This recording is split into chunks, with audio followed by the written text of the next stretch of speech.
Coming up on Arirang News, South Korea denounces Japan's export curbs on Korea at the World Trade Organization, calling them diplomatic retaliation. Japan, meanwhile, continues to refuse offers of talks. North Korea fires 2 missiles at high altitude into the East Sea, its first launch since May. A big question now is what effect this will have on plans to resume the nuclear talks with the U.S. And South Korea hands over to Russia proof that a Russian plane this past Tuesday did violate Korean airspace, resulting in Korean jets firing warning shots. China, which also sent planes this way, denies that either country was trespassing. It's 4:00 p.m. here in Seoul. Thank you for joining us on Arirang News. I'm Devin Whiting. Just a few weeks ago, it was handshakes and smiles when Kim Jong-un and Donald Trump met at the DMZ. But the North might have made things even more complicated now by launching 2 missiles into the East Sea. Let's get straight to our Defense Ministry correspondent, Kim Ji-yeon, who's on the line. Ji-yeon, what's the latest? Well, Devin, we know now that what we learned this afternoon is a flying distance of the second, quote, short-range missile in which the South Korean and a U.S. military said that they're still verifying. South Korea's Joint Chief of Staff said the second missile flew 690 kilometers from Wonsan city in an easterly direction towards the East Sea. As to how the second missile flew nearly 700 kilometers is a big question right now, and whether it's likely to be a North Korean version of Russia's Iskander-class missile, which can carry nuclear warheads and can invade existing anti-missile systems. The military said it's presumed to have been launched from the ground using a transporter erector launcher, which means the missile could be moved to a location, to a desired location, and not bound to a standard missile launch site, making it harder to predict North Korea's movements in advance. The same goes for the first short-range missile, which flew some 430 kilometers at 5:34 a.m. Thursday, 23 minutes before the second missile in the same Wonsan location, both of them with altitudes between 50 and 60 kilometers. The first missile flew some 200 kilometers further than the one launched in May this year. Regarding North Korea's firing of projectiles presumed to be short-range missiles this morning, after the last one fired in May, South Korea and U.S. military are currently sharing information and are analyzing data in detail. The South Korean government has been monitoring the situation and urges North Korea to halt such actions, which are not helpful in lowering military tensions on the Korean peninsula. As to whether Seoul's defense ministry views the recent launch as a violation of the Inter-Korean Comprehensive Military Agreement signed by the two Koreas last September to alleviate military tensions on the peninsula, the spokesperson said the firing goes against the spirit of the said agreement. Devin? Well, now, tell us more about the area the missiles were launched from, Wonsan, and how we can expect this to impact the denuclearization talks. Well, South Korea's Joint Chief of Staff said that it's been closely watching the Wonsan area where it believes North Korean leader Kim Jong-un has been recently making public appearances, and it speculated that Kim could have been at the site when the launches were fired and this morning, and it says it believes summertime military drills are underway in the north. Earlier this week, the North showed Kim Jong-un inspecting a new submarine, a move aimed at trying to raise pressure to get an upper hand ahead of talks with Washington. There's speculation the recent launch could delay the resumption of working-level talks between Pyongyang and Washington, and North Korea has stated that the planned joint military drill between Seoul and Washington goes against the pledge to improve relations made by President Trump to Kim Jong-un. That's all I have for now. Back to you. All right, thank you. Kim Ji-yeon at the Defense Ministry. Now, North Korea's launch of these missiles was set to be the top agenda at today's National Security Council meeting. According to Blue House Deputy Spokesperson Han Jong-woo, the regular meeting chaired by National Security Advisor Chung Ye-yong will be held this afternoon. He added that President Moon was briefed immediately after the launches. Seoul is closely monitoring the situation and is working with the U.S. to analyze the projectiles. The U.S. and Japan have both confirmed North Korea's firing of these short-range projectiles. In an email interview with Seoul-based Yonhap News Agency, a senior Trump administration official said Washington is aware of the situation but declined to comment further. A senior Japanese official told Tokyo-based Kyodo News that Japan understands the projectiles to be short-range missiles, But the officials said they had no impact on Japan's national security because they did not go as far as Japan's exclusive economic zone. South Korea and Russia held talks today over Tuesday's incident in which a Russian plane apparently violated South Korean airspace, prompting warning shots from the South Korean Air Force. In today's talks, South Korea handed over proof of the violation, which the Russian side said it will immediately send to Moscow's defense ministry. Kan Young-woo reports. South Korea's Ministry of National Defense gave the evidence of a Russian warplane's intrusion into Korean airspace to the Russian military officials on Thursday. Holding working-level talks with the Russian military attaché at Seoul's defense ministry earlier in the day, the South Korean side explained in detail the evidence that confirms the Russian warplane's violation of Korean airspace. The defense ministry added that the Russian side said it will promptly pass on the information to Moscow's defense ministry for the ongoing investigation into the incident. Coming out of the working-level talks, the Russian military attaché who expressed regret over the incident when summoned on Tuesday did not make any comment. The two countries have been at odds over the flight route of a Russian warplane. Seoul has said that a Russian A-50 aircraft intruded Korean airspace over the East Sea twice near Dokdo Island. But the Russian embassy in South Korea tweeted that Moscow has not confirmed any airspace intrusion, and it plans to investigate the situation before giving its official stance to Seoul. China, which conducted the joint flight drill with Russia, sided with Moscow on the issue. During the flight, the bombers of the two air forces strictly observed the relevant provisions of international law and never entered other countries' territorial airspace. But the newly appointed U.S. Defense Secretary Mark Esper said a Russian warplane crossed into South Korean airspace, and it's not new that Russians have been flying routes south. Esper added that he will discuss the incident when he is next in the region. Kan Young-woo, Arirang News. North Korea's Foreign Minister Ri Yong-ho will reportedly stay away from the ASEAN Regional Forum in Thailand next week. According to diplomatic sources, North Korea recently notified Thailand that Lee will not be attending. It was anticipated that high-level denuclearization talks could be held between the top diplomats of North Korea and the U.S. on the sidelines of the event, but that opportunity now seems gone. Lee's absence is significant because the regime has sent its foreign minister to the event every year since 2003. The U.S. is in the final stage of reviewing its defense cost-sharing agreements and is likely to explain its conclusions to South Korea soon. This is according to a report Thursday by Yonhap News Agency, citing a source familiar with foreign affairs. The Blue House also said the allies' national security advisors agreed Wednesday to continue related talks in a reasonable and fair way. The details are unknown, but the plan will likely reflect President Trump's push for Seoul to contribute more. The allies agreed in March that South Korea will pay almost $925 million for the stationing of American troops this year, an on-year hike of 8.2%. Both sides normally agree to 5-year deals, but the latest one is only for 2019. China released its defense white paper on Wednesday, detailing its defense goals and views on various issues in Northeast Asia. In it, China criticized the deployment of the U.S. missile defense system THAAD to the Korean Peninsula. Lee Min-sun reports. The 10th edition of Chinese Defense White Paper, released on Wednesday under the title China's National Defense in the New Era, gives a detailed explanation of China's effort to build a strong military force in response to other actors in the region. While touching upon various ongoing issues in the Asia-Pacific region, the white paper brought up the deployment of the Terminal High Altitude Area Defense System, or THAAD, deployed in South Korea by the U.S. It claims the U.S. has severely undermined the regional strategic balance and the strategic interest of the region, and especially the interest of Beijing. China also said it is increasing military cooperation with Russia in response to the United States' strengthening of its military alliances in the region. And it said the recent air patrol of strategic bombers that entered Korea's air defense identification zone was part of that military cooperation with Russia. The joint patrol was aimed at deepening and developing the China-Russia Comprehensive Strategic Partnership in the new era, and further increasing the level of strategic coordination and joint operational capacity of the two militaries of China and Russia, so as to jointly safeguard global strategic stability.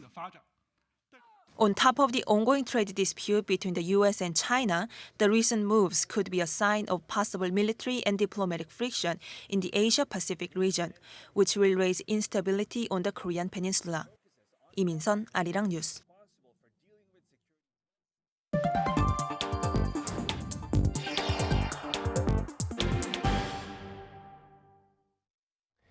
At a highly charged meeting of the World Trade Organization on Wednesday, South Korea accused Japan of using trade regulations against Seoul for diplomatic retaliation.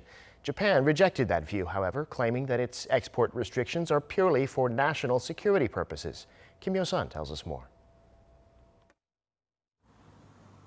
Amid rising trade tensions between South Korea and Japan, Seoul has called upon Tokyo to start the dialogue process. Addressing the General Council of the WTO on Wednesday, Kim Seung-ho, South Korea's deputy trade minister, slammed Japan's export curbs, calling them a, quote, diplomatic retaliation. Kim also laid out how Tokyo's restrictions will have a negative impact on other countries as well as individual consumers. Instead of elaborating based on specific legal evidence, his remarks appear to be aimed at pressuring Tokyo to come to the table for talks.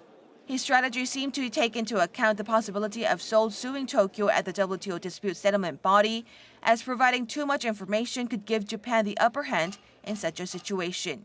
After the meeting, Kim told reporters he offered to hold high-level bilateral talks, but Tokyo rejected the offer.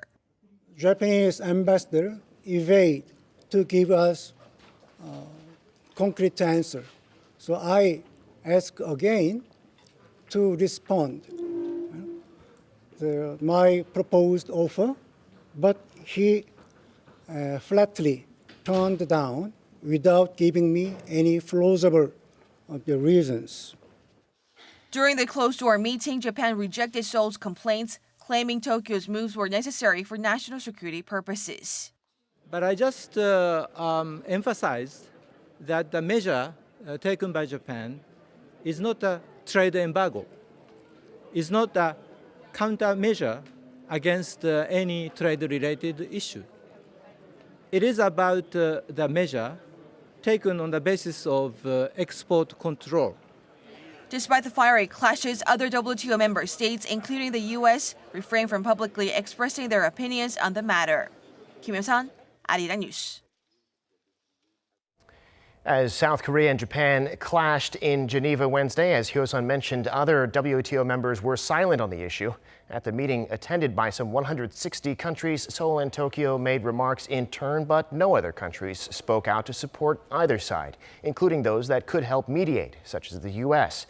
Only the chairperson of the meeting mentioned that he hopes the two sides can find a middle ground. A consensus seems to be growing in other countries, especially the United States, that Japan's export curbs on Seoul will hurt the global economy. Some are even concerned that the measures could help China. Kim Hae-sung reports. Japan's export restrictions target key high-tech materials, namely etching gas, fluorine polyamide, and photoresist, which are used by South Korean IT firms to make semiconductors and display panels. Regarding the export curbs, U.S. think tank the American Enterprise Institute released an article criticizing Japan's move as dangerous and destructive, saying that it is likely to greatly disrupt global electronic supply chains and bolster China's push for 5G wireless dominance. Author Cloud Barfield, a former consultant to the U.S. Trade Representative, said he is not taking sides on the history of Korea and Japan, but that it is imperative that Japanese Prime Minister Shinzo Abe be persuaded to suspend the export restrictions. Another article by the AEI said it's time for the Trump administration to step in and deal with both Seoul and Tokyo at a time when the three-party alliance is important for tackling North Korea-related issues. Global consulting company IHS Markit also said Japan's export restrictions add pressure to Asian exporters amid the ongoing U.S.-China trade tensions and a slowing global electronics sector. 6 U.S. business groups, including the Semiconductor Industry Association, also sent an open letter to South Korea and Japan calling for a timely resolution to the matter as Japan's unilateral export restrictions hurt the supply chain and IT companies. A Bloomberg editorial said Japanese Prime Minister Shinzo Abe is abusing trade measures to resolve a political dispute with South Korea and called for a lifting of the export restrictions while saying South Korea should agree to arbitration over the forced labor issue. CNBC said Japan's export curbs could disrupt the global manufacturing supply chain, raise chip prices, and add to worries of an already slowing global economy. 김혜성, 아리랑 뉴스. A U.S.-based think tank has warned that the South Korea-Japan trade conflict is a full-blown emergency that merits Washington's utmost attention. The Center for Strategic and International Studies says that on their recent visits to South Korea, U.S. officials saw the need for trilateral cooperation. Seoul and Tokyo are not talking, and so the center recommends the U.S. encourage a leaders' summit on the sidelines of the upcoming UN General Assembly. It also said the U.S. must take a firm stance at the highest levels about the importance of these relationships to U.S. interests. It's time now for an in-depth look at the global markets this afternoon, and for that I'm joined on the line by Mr. Daniel Yu, global strategist at QM Securities. Mr. Yu, thank you as always for coming on. Thank you for having me today. So yesterday, South Korea and Japan finally went toe-to-toe at the World Trade Organization over the export restrictions. It's understood that Japan would not generally win much support for its position. Do you think Korea made its case? And what happened in Geneva generally? Sure. While the conflict between Japan and Japan triggered by the economic retaliation following the ruling of the Supreme Court, the Korean government strongly opposed Japan in the World WTO and held a quite heated public debate with the international communities. But the Korean government asked Japan to meet on one-on-one meeting, but Japan has rejected the proposal for the dialogue, repeating their previous position that Japan's export control measures is necessary for the national security purposes. The Korean government said that Japan's regulatory measures are aimed at the semiconductor industry, which is the Korean core industry.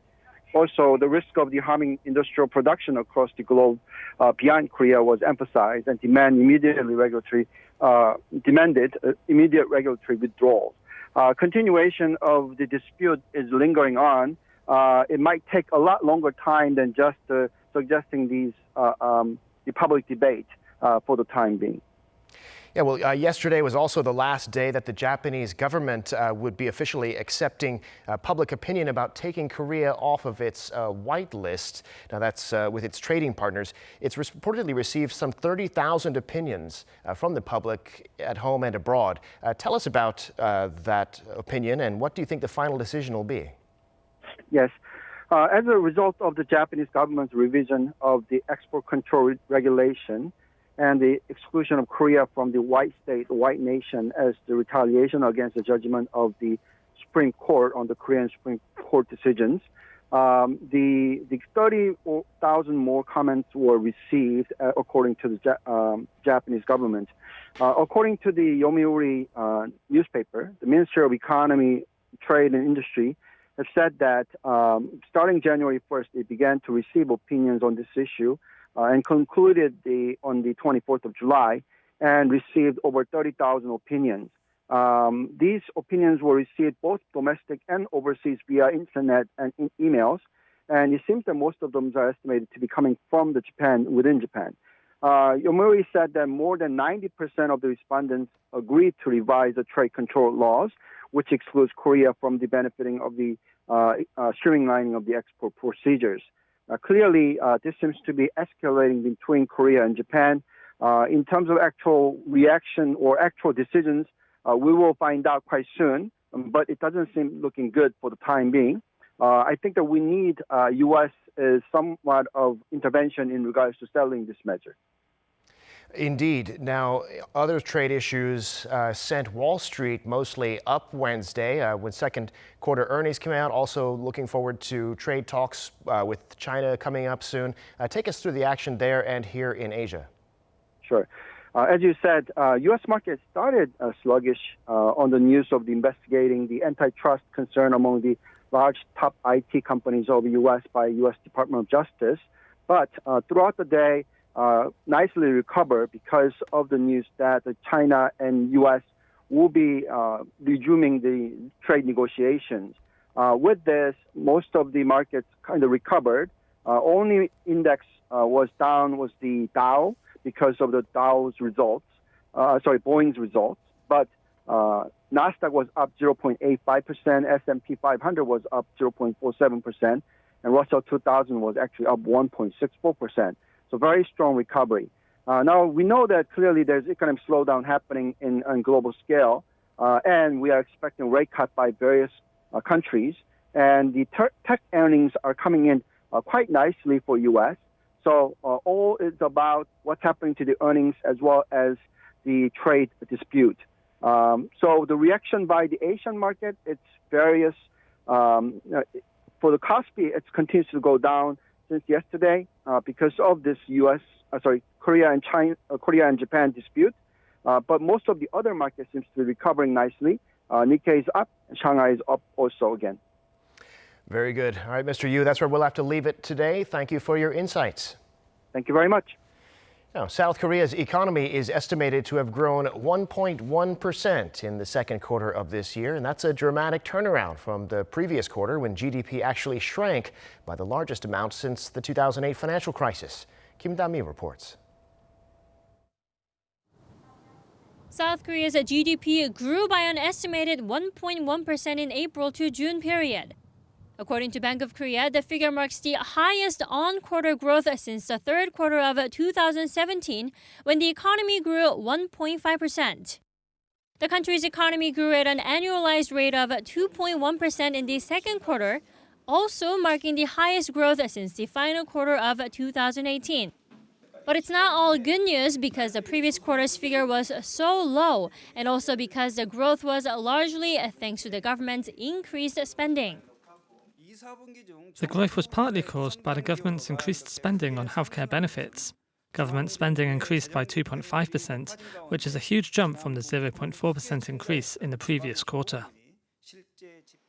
Exports in the second quarter increased 2.3% from 3 months earlier, thanks to increased exports of motor vehicles and semiconductors. Imports also went up by 3% owing to increased imports of machinery. Facilities investment grew by 2.4%, led by the growth of investment in transportation equipment. Private consumption also picked up pace, growing 0.7% with increased expenditures on clothing and medical services. Even though the GDP growth rebounded to a positive number, the data doesn't show good signs for the country's economy. Both exports and facility investment actually dropped compared to the same period last year. Real gross domestic income, or GDI, decreased by 0.6% compared to the previous quarter because of the worsened trade terms. With exports on a steady decline since December and electronics industry facing Japan's export restrictions, analysts note that it will be a challenge to reach the central bank's economic growth forecast of 2.2%. South Korea's GDP needs to reach above 0.8% in the third and final quarters of the year in order to reach the central bank's economic growth forecast. While the Bank of Korea says it's too early to comment on the country's economic growth, it says it will carefully monitor the U.S.-China trade war as well as Japan's latest export curbs. Kim Da-mi, Arirang News. And after a 2-month stalemate, the United States and China will hold talks in Shanghai next Tuesday, hopefully to end their trade war. The White House announced on this Tuesday that Trade Representative Robert Lighthizer and Treasury Secretary Steven Mnuchin will be heading to China next week for 2 days of talks with Chinese negotiators led by Vice Premier Liu He. They will be covering a range of issues, including intellectual property rights, agriculture, and their trade balance or imbalance. Stock markets in both the U.S. and China gained on the news.